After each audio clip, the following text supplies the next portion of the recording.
c'est avec Landry Salanon qu'une fois encore, nous allons ensemble parcourir la une des journaux. Landry Salanon, bonjour. Bonjour Joël Tandji. Alors pour nos téléspectateurs, ce mercredi, quels sont eux tiens? Écoutez, le gros rendez-vous hier qu'on attendait notamment à la Cour constitutionnelle de ces deux anciens présidents, j'allais dire même trois, puisqu'il y a un notamment qui est donc en exercice, Mohamedou Bouhari, il n'était donc pas prêt à être présent, j'allais dire, à la Cour constitutionnelle hier, après donc la notification de la convocation à eux adressée. Évidemment, les journaux reviennent aujourd'hui sur les contours de cette affaire. Pourquoi il n'était évidemment pas là, jusqu'où, comment dit-on, la rupture peut évidemment aller. Sans oublier aussi cette célébration de la journée des religions traditionnelles. En République du Bénin, c'est le 10 janvier, avec des divisions par ici, par là, voilà, faites parfois banalisées. Voilà, deux sujets majeurs qui focaliseront voilà, la revue aujourd'hui, Joël Eton. On va donc y aller, éditeur. On démarre avec quel quotidien? Nous démarrons avec Matin Libre qui nous parle de la convocation de deux anciens présidents de la République par Djobouénou.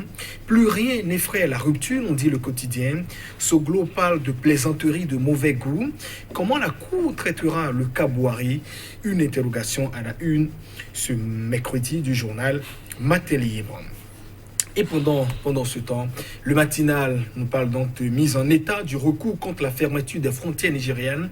Soglo et Yayi n'ont pas répondu à la Cour, nous apprend donc le journal. Et puis la même actualité qui est donc traitée par le journal L'Afrique en marche. L'Afrique en marche, visiblement pas d'accord avec le matinal qui nous parle toujours de ce dossier. Pour le journal, c'est Bouhari, Soglo et Yayi qui sont donc convoqués.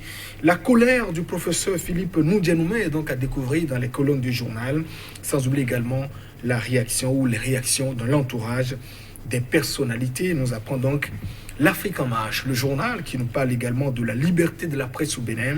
Le journaliste Aristide Fassinon Moupévi a été donc arrêté. Un autre cas que dénonce l'Union des professionnels des médias, conclut donc le journal L'Afrique en marche. Et le Nouvel Observateur qui parle aussi de cette arrestation du journaliste. Dans l'univers des médias, un autre journaliste est arrêté à Lokossa, nous apprend par ailleurs le quotidien, qui nous parle aussi de la politique, notamment débauchage de militants des partis politiques. L'autre manière de distraire le peuple, c'est ce que croit savoir le journal Le Nouvel Observateur, avec cette autre interrogation aussi, convocation de Bouhari, Yayi et Soglo à la Cour constitutionnelle vers un incident diplomatique, une interrogation donc à la une ce matin du journal Le Nouvel Observateur. La dépêche ne reste pas donc en marge de l'information, notamment des médias, notamment au Bénin. Nouvelle arrestation de journalistes pour une publication sur les réseaux sociaux. En deuxième de une, le journal nous apporte des détails. Et puis ce sujet qui est donc en manchette, trafic et performance portuaire dans la sous-région. Le port de Cotonou laissé en rade, nous apprend donc ce mercredi le quotidien La Dépêche. Dabarou de son côté nous amène dans l'univers du numérique, secteur du numérique et de la digitalisation au Bénin. Aurélie Adam Soulé fait rattraper des décennies de retard, c'est ce que pense donc ce quotidien qui nous parle également de grandes prouesses en peu de temps réalisées évidemment par la ministre de l'économie numérique et de la digitalisation.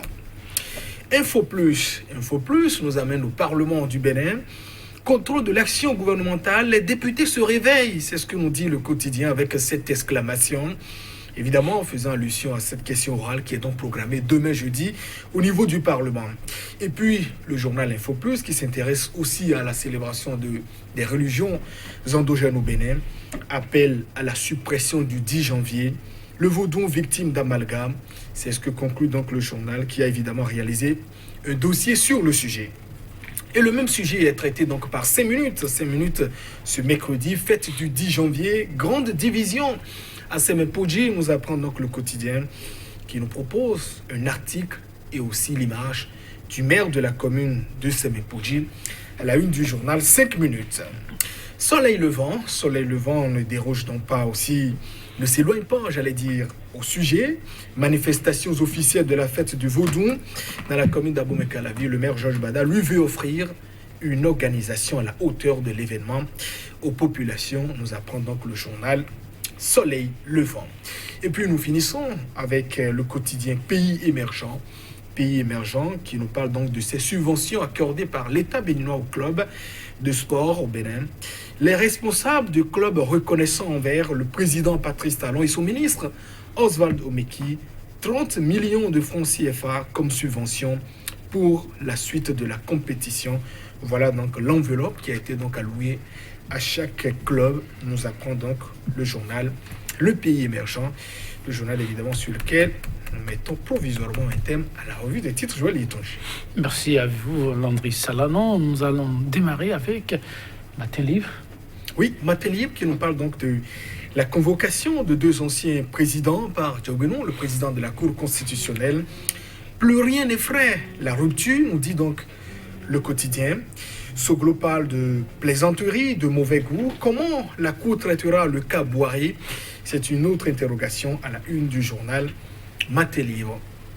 Joël Yetonji, on parlait déjà de ce sujet depuis hier. Matin Libre d'ailleurs, qui a consacré aujourd'hui un article très important. Le journal nous dit plus rien n'effraie donc la rupture. D'ailleurs, sous la rupture, on a pu condamner respectivement les deuxième et troisième de l'élection arrivé donc après le premier tour de l'élection de 2016. Je veux parler de Sébastien Germain-Ajavon, arrivé troisième.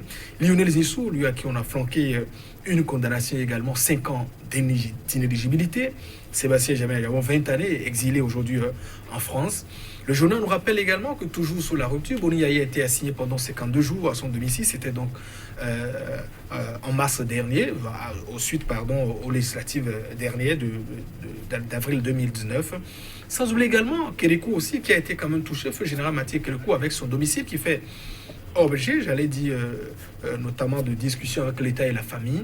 Vous n'avez pas oublié ces images qui sont apparues sur les réseaux sociaux, les vêtements du général Mathieu Kérékou qui sont apparus sur les réseaux sociaux avec ce bras de fer aussi.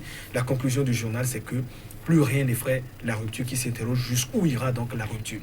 Et j'ajouterais, je voulais te dire que si finalement dans la République, ce qui relève de la sacralité notamment, ne nous dit pratiquement plus rien, si ce qui devrait donc être touché avec des mains tremblantes, nous les vilipendons désormais ou bien nous les touchons avec une facilité déconcertante, ou finalement, en principe, ce qui devrait pouvoir bénéficier quand même de beaucoup de respect dans la République, si désormais dans la République, je voyais on dit, nous entretenons du mépris envers tous ces objets, je dirais simplement que nous courons beaucoup de risques.